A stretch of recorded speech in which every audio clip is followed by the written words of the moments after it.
मायावती जी ने उन समाज के लिए क्या किया? उनका शासनकाल प्रशासन के रूप में बहुत अच्छा था, शानदार मानता हूँ, कोई दो राय नहीं, कानून व्यवस्था के मद्देनजर बहुत शानदार, बहुत शानदार।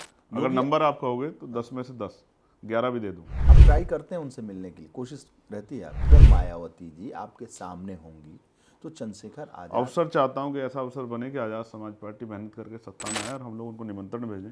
हमारे सरकार के मंत्री शपथ ले रहे हो तो उनको वो आशीर्वाद देने के लिए वहाँ बैठी हो। काशी राम जी का वारिस आकाश आनंद है कि चंद्रशेखर जी? लोगों का अच्छा, भी आकाश आनंद में क्या आप खूबी देखते हैं? आकाश आनंद से चुनौती है आपको? आप कॉम्पिटिटर नहीं मानते, प्रतिद्वंदी नहीं मानते, मुकाबला नहीं है उनसे, जोर आजमाइश नहीं है? मायावती जी आपकी बुआ हैं, तो कितना इम्पैक्ट है दलित समाज के लिए? उन्होंने क्या किया है आपकी नज़र में? नहीं, मैं इस बात को बिल्कुल स्वीकार करता हूँ कि जब उन्हें अवसर मिला तो उन्होंने समाज को बहुत शक्ति दी है। देखिए, काशीराम साहब की जो पॉलिटिक्स थी वो उस शक्ति का उन्होंने विकेंद्रीकरण किया था। तमाम, जब उनको पहली बार सरकार बनाने का मौका मिला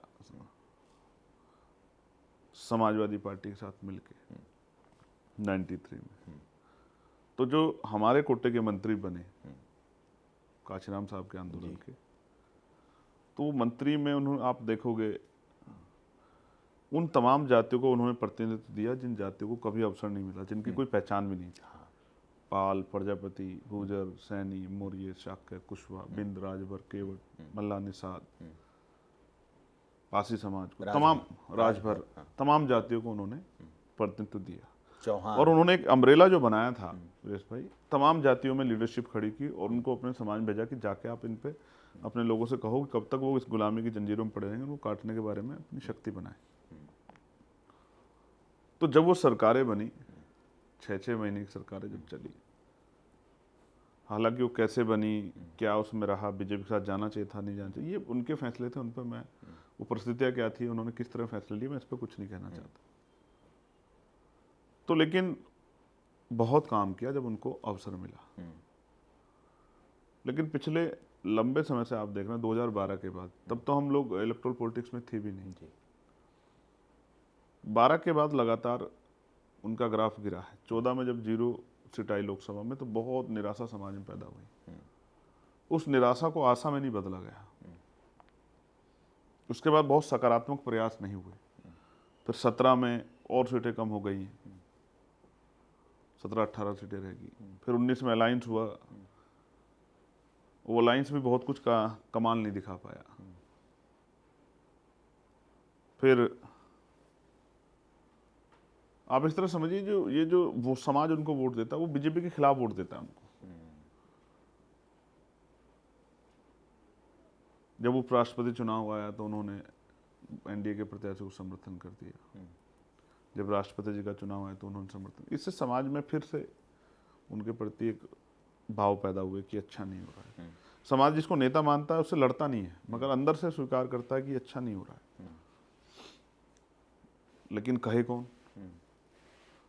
फिर 19 के चुनाव के बाद 22 का चुनाव, तब तक 20 में हम लोगों ने दल बनाया। 19 में हम लोगों ने उनको समर्थन किया, 20 में दल बनाया। 20 में जब दल बनाया तो 22 में हम लोग बहुत सीटों पे नहीं लड़े। कई जगह अलायंस की बात चली, वो पटरी पे नहीं चढ़ पाई। बहुत जगह पे नहीं लड़े, लेकिन वो भी बहुत अच्छा प्रदर्शन नहीं कर पाए। तो ये बातें चली कि भाई चंद्रशेखर की वजह से नुकसान हो गया है। लेकिन सवाल सच ये था कि चंद्रशेखर की वजह से कोई नुकसान नहीं हुआ, क्योंकि चंद्रशेखर को वोट ही नहीं दिया। जो उस विचार के लोग थे उन्होंने तो वोट जितने % उनके पास था उनको दिया, बाकी जिसको देना था दिया। तो नुकसान तब होता जब वोट बढ़ जाता। जैसे सोचे एक जगह 50,000 वोट थे, 20,000 मुझे मिल गए, 30 बढ़ गए, तो सोचे बट गया। लेकिन सोचे मुझे तो 2022 में किसी सीट पे उन्होंने वोट नहीं दिया, उन्होंने वोट उसी पार्टी को दिया। और मैं समझता था कि वोट आसान काम है, लेकिन वोट किसी के मन में वोट देने के, उस पार्टी, उस निशान को, सिंबल को वोट देने के भाव पैदा करना, ये आसान काम नहीं, बहुत बड़ा काम। आदमी आपको 10 रुपये, 20 रुपये, 50 रुपये, 100 रुपये मदद कर देगा। लेकिन वोट जब वो देगा तो वो इस सोच के देगा कि जिसको वोट दे रहा हूँ ये अपने परिवार का, अपने क्षेत्र का, अपने प्रदेश का, अपने देश का भविष्य इसके हाथों में दे रहा हूँ कि ये मेरे लिए अब मेरी बहुत सा लड़ाई को लड़ने का काम करेगा। इस बात के साथ वोट दिया जाता है। जिस दिन ये बात मुझे समझ में आई, और ये समझ में आई मुझे 2022 के चुनाव के बाद, 22 के बाद 22 के बाद। 22 से पहले समझ नहीं है। मैं बहुत पॉलिटिकल आदमी था, मैं तो प्राइमरी स्कूल के टीचर का बेटा हूँ, तो इस तरह की राजनीतिक वो नहीं थी। संघर्ष तो हम लोगों ने किया, सड़कों पर जेलें भी काटी हैं। जब समझ आई तो फिर कहा कि चलो इसको भी अब जब समझ आ गई तो करते हैं, और हमने उसको परिणाम में बदला 2024 के लोकसभा में, जहाँ हम लड़े और एक जो दूसरी सीट पे हम लोग डुमरियागंज लड़े, वहाँ दोनों में 80,000 से ज़्यादा वोट प्राप्त करके और यहाँ 1.5 लाख से ज़्यादा वोट प्राप्त करके जीत के हमारी टीम ने, और मैं धन्यवाद दूंगा नगीना के साथियों का, और डुमरियागंज सिद्धार्थनगर के भाइयों का भी, माओ का, बहनों का, सब तमाम जगह के, कि उन्होंने हम पे भरोसा जताया। अब ये लड़ाई सिर्फ यहीं तक नहीं कि मैं अकेला सांसद बन गया हूं तो ठीक है, अब ये लड़ाई है कि इसको 1 को 11, 111, 1011 तक पहुंचाना है। अब उसके लिए संघर्ष करना पड़ेगा, तो एक रोल मॉडल पेश करना पड़ेगा कि जब आपने हमें जहाँ ताकत दी हमने क्या किया। तो बात मायावती जी की हो रही थी जी जब उनके शासनकाल के अंतर्गत जी दलित समाज, वंचित समाज, शोषित समाज के लिए काम किया गया, जी। तो आपने उनके बारे में भी कुछ पढ़ा, उन सरकारों के बारे में भी कुछ अध्ययन किया, समाज से बात की? अगर की तो मायावती जी ने उन समाज के लिए क्या किया? देखिए, मैं फिर आपसे कह रहा हूँ, जैसा आपने कहा कि बात किया, तो मैं तो इस समाज में पैदा हुआ जी। ना, कोई ऐसा तो है नहीं कि मैं चांद से आया हूं। क्या बदलाव देखा आपने? नहीं, बड़ा बदलाव है। देखिए, बहुत सारी पॉलिसियां उन्होंने ऐसी लागू की जिसकी वजह से अवसर बढ़े। एक रास्ता था जो बंद था, जिसमें रुकावटें थी, वो रुकावटें साफ हुई। क्योंकि जब सत्ता आपके पास होती है तो फिर आप पॉलिसी बना के, और आप जनमानस के भाव जानते हैं, समस्या जानते हैं, तो आपको समाधान निकाल सकते हैं। तो बहुत सारे प्रयास उन्होंने किए और उनके प्रयासों से बहुत बदलाव आया, लेकिन ये वो पर्याप्त नहीं था। नहीं था। लेकिन आपने इस बात को भी महसूस किया होगा कि जब बहन जी 6 महीने के लिए भी अगर सत्ता में रहती थी और जब सत्ता से हटती थी, तो जब सत्ता में रहती थी तो दलित समाज में क्या चेतना आती थी, और जब नहीं रहती थी तो फिर क्या बदलाव होता था? ये तो आपके बड़े होने के बाद भी देखने को मिला होगा। देखिए, मैं फिर आपसे कह रहा हूँ, 2004 से पहले 3 बार वो मुख्यमंत्री रहे जी और वो जो कार्यकाल था, जी उस कार्यकाल में जब सत्ता होती थी हमारे लोगों के पास, तो कोई भी अन्याय करने से पहले कई बार सोचता था, क्योंकि उस आंदोलन के पीछे बैठे थे मानव काशीराम साहब, और उनकी फर्स्ट प्रायोरिटी थी कि जब समाज सुरक्षित रहेगा तभी वो अपनी लड़ाई को आगे लड़ पाएगा, जब उसके अंदर भय नहीं होगा। लेकिन साथ में जो सरकार आई तब साहब हमारे बीच से चले गए थे। जी उसके बाद जो प्रतिनिधित्व हक वंचित समाज के लोगों को मिलना था, वो शायद उनको नहीं मिला। इसी वजह से जो आंदोलन में एक बहुत बड़ी पिछड़े वर्ग की जो एक नेतृत्व जुड़ा हुआ था, उसने इस आंदोलन से दूरी बनाई।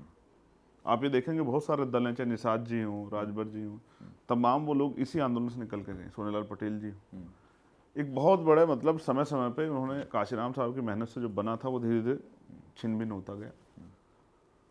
और जब आदमी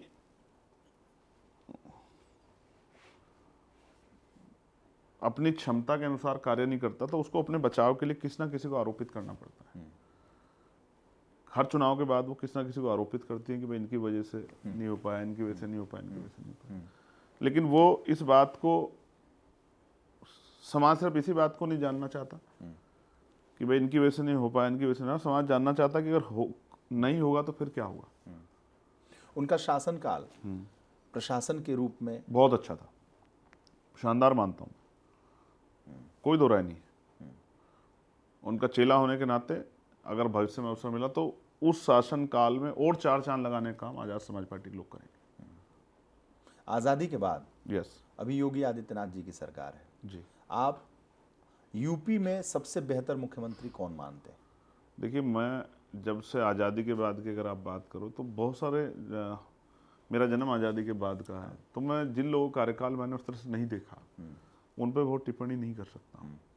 लेकिन मैंने कार्यकाल देखा है बहन जी का, अखिलेश जी का, योगी आदित्यनाथ जी का, राजनाथ सिंह जी का। उस अगर कार्यकाल में वो करते हैं तो मैं मानता हूँ कि बहन जी का जो कार्यकाल था वो इन वर्गों के लिए बहुत शानदार था। हालांकि इक्का दुक्का कुछ ऐसी चीज़ें हैं, जैसे SC/ST एक्ट में जो एक नया प्रावधान जोड़ा गया कि भाई 2 अदर कास्ट के गवाह चाहेंगे, ये हमारे शासनकाल में हुआ। हमने किन की बातों को मान के किया जिसका नुकसान उठाना पड़ा। कानून व्यवस्था के मद्देनजर बहुत शानदार, बहुत शानदार। अगर योगी- नंबर आप कहोगे तो 10 में से 10, 11 भी दे दूंगा। दूसरा, जैसे बाबा साहब अम्बेडकर की मूर्ति पहले हमारे लोग लगा लेते थे, लेकिन एक जियो आया कि भाई ये मूर्तियां अब बिना शासन की परमिशन के नहीं लगेंगी। अब कहीं कोई, जैसे बहुजन महापुरुषों की जयंती होती है, उसके लिए नई परंपरा के आधार परमिशन नहीं मिलती। पहले मिलती थी, अब नहीं मिलती है। वो कहते हैं हम नहीं देंगे। तो बहुत सारी जगह पे जहाँ नहीं होती थी परंपरागत रूप से, उनके मन में बड़ी बेचैनी होती है। हम पे सैकड़ों आवेदन आते हैं देश भर से। उत्तर प्रदेश से तो बहुत आते हैं, मतलब मैक्सिमम एक जिले से 20-30 आते हैं, साहब निकालना चाहते हैं लेकिन परमिशन नहीं मिल रही है। ये भी एक जो है उसी समय शासनकाल में उनके हुआ। तो कुछ चीज़ें हैं, मगर मैं फिर कह रहा हूँ कि मेरी उनसे कोई लड़ाई नहीं है, मैं उनका सम्मान करता हूँ। उन्होंने जो संघर्ष करके जिस तरह से ये सब चीज़ें तैयार की हैं, मैं हमेशा उनका मेरे दिल में जो है वो सम्मान रहेगा। लेकिन मैं मानता हूँ कि ये पर्याप्त नहीं है। अभी समाज को और 10-15 साल, 20 साल पैरों पे खड़े होने के लिए राजनीतिक शक्ति की जरूरत थी। आप ट्राई करते हैं उनसे मिलने के लिए, कोशिश रहती है आपकी? अब छोड़ दिए। हाँ, अब इसलिए छोड़ दिए कि अब आज़ाद समाज पार्टी को आगे बढ़ाने का लक्ष्य हमारे पास है। उससे पहले हमने काफ़ी प्रयास किए, लेकिन अब उसको छोड़ दिया है। मन नहीं करता आप?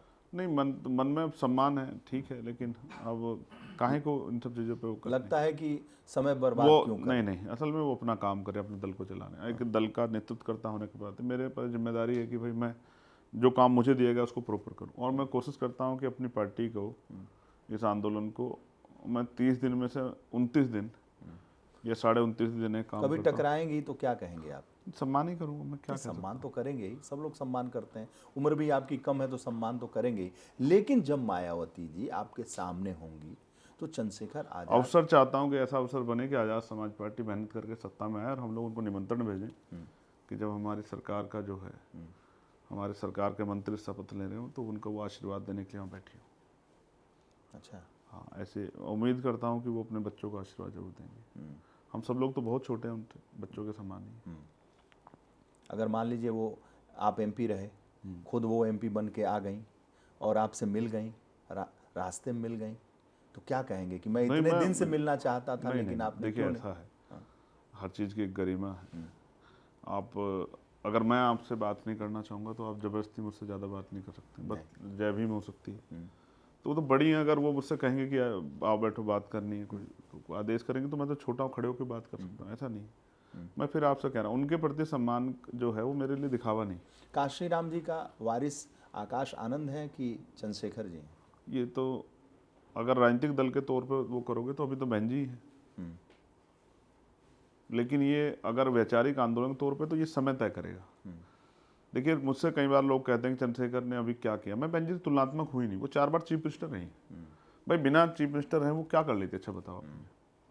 चीफ मिनिस्टर बनने से पहले सांसद भी रही हूँ, तो सांसद रहते और चीफ मिनिस्टर रहते हैं, फर्क है ना।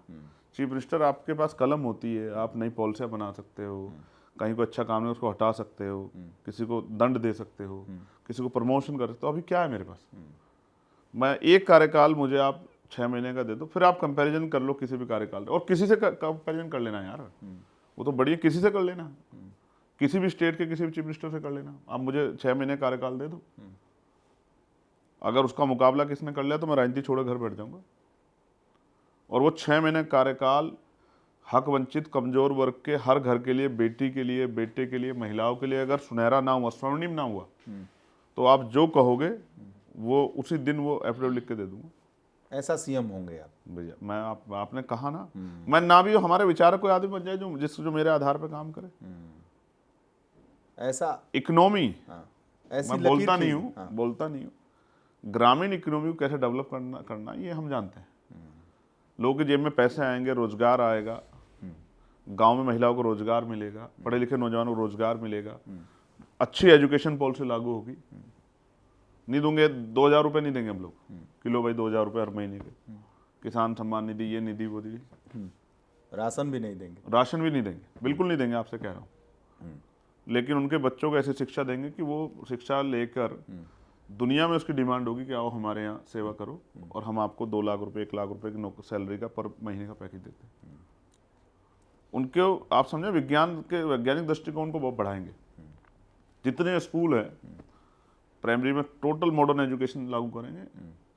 क्लास 1 से ही इंग्लिश पढ़ाई जाएगी, शानदार इंग्लिश पढ़ाई जाएगी। टीचरों का प्रशिक्षण ऐसा होगा कि आप जब जाओगे गांव में तो आप तय नहीं कर पाओगे कि ये बच्चा जो है इसका ये जो विकसित हुआ इस तरह के स्ट्रक्चर में ये कैसे हो गया। तो एजुकेशन पॉलिसी शानदार बनाएंगे, उसको बचपन से जो है 4, 5, 6 लैंग्वेज जो है उसको सिखाने का काम करेंगे। उसको इसके अंदर संवैधानिक मूल्य पैदा करेंगे कि वो अपराध ना करे। वो ये भी समझे कि हमें किन शब्दों का प्रयोग करना है और किन शब्दों का नहीं करना है। किसी गरिमा को सम्मान ठेस नहीं पहुंचाना, उसको समझाएंगे, क्योंकि वो कोरा कागज है बचपन में। समझाएंगे कि जाति धर्म के आधार पर के साथ भेदभाव नहीं करना। एक सशक्त समाज बनाएंगे, एक संस्कारी समाज बनाएंगे। मेडिकल फैसिलिटी अच्छी करेंगे। मेरे पिता की जान गई हॉस्पिटल में, इलाज नहीं मिल पाया, पैसे कमी थी, लेकिन किसी के पिता को नहीं जान रहे, किसी की पत्नी को, बेटे को, बेटी को, तमाम तरह की जो परेशानियां लोग उनके आंसू पूछने का काम करें। आज आप चलिए मेरे साथ, मैं उत्तर प्रदेश घुमाता हूँ आपको। मैं सिद्धार्थनगर गया, शौचालय नहीं है, भगवान बुद्ध की धरती, सरकार ढिंढोरे पीटती। आज चलिए मेरे साथ, आपको मैं दिखाता हूँ प्रधानमंत्री आवास योजना सब जगह लागू नहीं है, सब जगह नहीं पहुँच रहे आवास। लोग ऐसे घर जो बरसात में गिरते हैं, कैसे घर गिर जाते हैं अगर कच्चे नहीं है तो। उसमें खामियां हैं जो पॉलिसी बनी है। मैंने कई बार लिखा है कि भाई इसको ठीक कर दो। किसने दीवार बना ली बरसात से बचने के लिए, आप उसको बाहर कर देते हो मानक के आधार पे। तो ऐसा मत खिलवाड़ करो ना। तो ये बहुत सारी चीजें। कानून व्यवस्था कहाँ है आप बताओ उत्तर प्रदेश में? आज क्या बेटियां सुरक्षित है उत्तर प्रदेश में? कोई पूछने वाला है क्या? कोई भी जवाब नहीं दे सकता है। इस पे भी बात होगी। तो अगर देखा जाए तो आप मुख्यमंत्री बनेंगे तो इतना सब कुछ बदल जाएगा। जब बनेंगे तो आपको सब लोग दिखाई देखेंगे। देगा, आपको भी दिखेगा। वो कहते हैं ना, वो जब सूर्य निकलेगा तो सबको दिखेगा। आकाश आनंद से चुनौती है आपको? छोटे भाई, छोटे भाई। हाँ, मैं भगवान बुद्ध, सतगुरु रविदास जी को मानने वाला, सतगुरु समनदास जी को मानने वाला व्यक्ति, गुरु कबीर जी को। मैं अपने मन में किसी के प्रति गुस्सा हो जाता हूँ शब्दों के आधार पर, लेकिन बहुत लंबे समय तक वो नहीं रखता हूँ। उनको भी लोकतांत्रिक व्यवस्था में अधिकार है। वो अपना जिस आंदोलन से जुड़े हैं उसको मजबूत करें, खुद को मजबूत करें। मेरी उनको मंगल कामना है। मैं कभी क्रोध में, मेरा नेचर है ये, मैंने सीखा है कि आलोचना से उन्हें डरना चाहिए। और कोई अगर कुछ कह रहा है, ठीक है, वो उसने जो कहा है वो उसके साथ है और हम जो कर रहे हैं वो हमारे साथ है, तो हमें उनसे कोई विचारों से विरोध नहीं है। आप कॉम्पिटिटर नहीं मानते उन्हें? नहीं। प्रतिद्वंदी नहीं मानते? नहीं, मुकाबला नहीं है उनसे? नहीं, बिल्कुल नहीं। जो आजमाइश नहीं है किस चीज़ की? दलित नेता बनने की? नहीं, मैं दलित नेता हूँ ही नहीं। ये तो मीडिया सामाजिक जबरदस्ती चेतना, बनाना चाहती है। सामाजिक चेतना को आगे, आप बताओ कि अगर मैं दलित नेता होता तो क्या सिर्फ दलित समाज का वोट मिला मुझे वहाँ? सामाजिक चेतना को आगे बढ़ाने वाले नेता बड़े पैमाने पे मुस्लिम समाज का वोट, किसान जातियों का वोट, सफाई कर्मचारी भाइयों का वोट, अन्य कर्मचारी भाइयों का वोट, अपर कास्ट के लोगों का अच्छा, भी वोट। आकाश आनंद में क्या आप खूबी देखते हैं? नहीं, मैं फिर आपसे कह रहा हूँ, मैं समझ गया, एक सांसद कोई एक जाति से हाँ। जीत नहीं सकता। दूसरा काम किसके लिए किया हमने? एनआरसी की लड़ाई लड़ी, तमाम जहाँ का जुल्म जाती हुई, इनकाउंटर हुआ, बुलडोजर चला, वफ का मामला, सब जगह मुस्लिम भाई की लड़ाई लड़ी। किसान आंदोलन हुआ, 13 महीने उनकी लड़ाई लड़ी, किसान भाइयों के साथ खड़े। 49 शिक्षक भर्ती में 5 दिन नहीं, ठीक है, आंदोलन वो करते सब हैं। वो मैं मानता हूँ। पिछड़े वर्ग के भाइयों के लिए जातिगत गणना से लेके नहीं, मैं जानता हूँ, तमाम लड़ाई हमने लड़ी। लेकिन तभी आपका मैं इंटरव्यू ले रहा हूँ और तभी देश आपको जान रहा है। आपका त्याग होगा, तपस्या होगी और श्रम होगा। ये तो अभी शुरुआत हुई है। ठीक है, त्याग तो अब जो है 9 अक्टूबर के बाद शुरू हो रहा है, होगा त्याग तपस्या। तो आप देखना 1.5 साल आपको आनंद आएगा देख के। 9 अक्टूबर के बाद। हाँ, मैं ये कहता हूँ कि आकाश आनंद में कोई गुण देखते हैं आप? नहीं, मैं बहुत ध्यान इसलिए नहीं देता हूँ क्योंकि मेरे पास जो जिम्मेदारी है उनकी जो हाशिए पे है,